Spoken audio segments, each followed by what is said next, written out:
El difícil panorama para la economía china.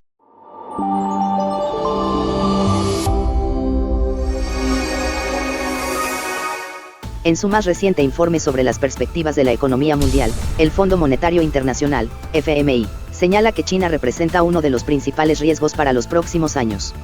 Como otras economías, la China resintió con fuerza el impacto de la pandemia. El crecimiento del PIB, que había registrado cifras promedio anual de más de 10% durante el periodo 1990 a 2014 y de casi 7% en 2015 a 2019, se redujo a solamente 2.2% en 2020. Aunque la economía repuntó más de 8% en 2021, en los 2 años subsecuentes el crecimiento ha decepcionado. Así, la economía china sigue caracterizada por una baja confianza de los consumidores, debilidad de la actividad económica y tasas de desempleo sumamente elevadas entre los jóvenes. Además, en una actualización de sus proyecciones realizada a principios de noviembre, el FMI anticipa una desaceleración gradual del crecimiento económico en China de 5.4% en 2023 y 4.6% en 2024, a una cifra de alrededor de 3.5% en el mediano plazo.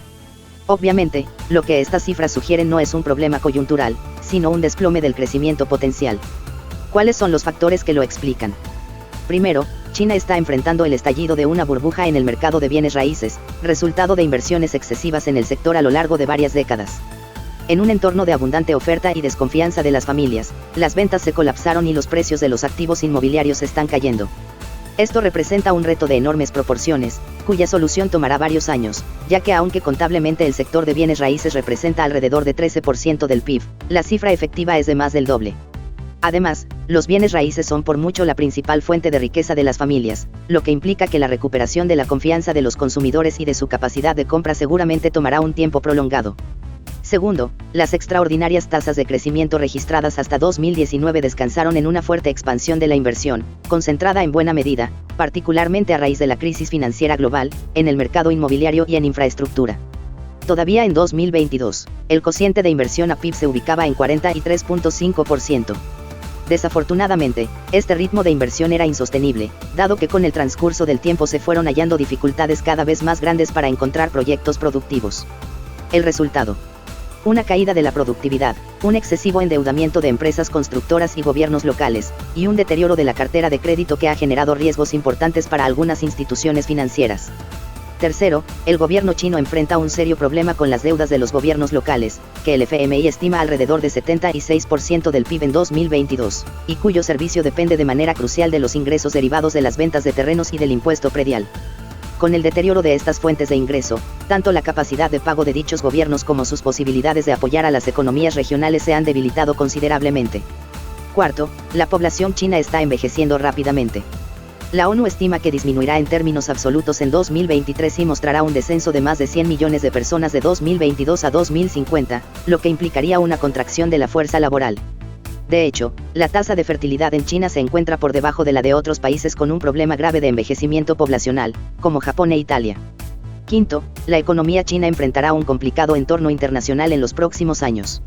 Se espera que la demanda externa se mantenga relativamente débil por un periodo prolongado. El FMI estima un crecimiento económico mundial en el mediano plazo de 3.1% anual, por debajo de la cifra de 3.8% registrada durante el periodo 2000 a 2019. Adicionalmente, China podría ser uno de los países más afectados por la fragmentación en bloques de la economía mundial provocada por la pandemia y la guerra en Ucrania, a lo que habría que agregar tanto las dificultades existentes como el incierto rumbo de las tensiones comerciales de este país con Estados Unidos. Por si lo anterior no fuera suficiente, las políticas públicas han desestimulado el crecimiento. En particular, a partir de 2015 se ha observado una mayor injerencia del gobierno en la vida económica del país. Esto ha propiciado, entre otros resultados, una mayor influencia política en las decisiones empresariales, un control más estricto del sistema financiero por el Partido Comunista y una disminución de la confianza de los inversionistas nacionales y extranjeros. En este entorno, se han observado salidas netas de capital, incluyendo de inversión extranjera directa, influidas de manera importante por perspectivas de crecimiento débiles e incertidumbre sobre las políticas públicas, aunque también por los diferenciales de tasas de interés con otros países. Las autoridades chinas han puesto en marcha diversas medidas para estimular la economía y apoyar al sector de bienes raíces. Además, han anunciado como objetivo prioritario para el mediano plazo contener los riesgos derivados del mercado inmobiliario, los pasivos de los gobiernos locales y la debilidad de diversos bancos medianos y pequeños. Sin embargo, es mucho lo que se necesita todavía tanto para atender estos riesgos, como para resolver los problemas estructurales que empañan las perspectivas de crecimiento de la economía en el largo plazo. En virtud de la magnitud de los retos y de las dudas sobre la voluntad política para implementar el conjunto de acciones requeridas para superarlos, el pesimismo sobre el panorama económico en China parece justificado.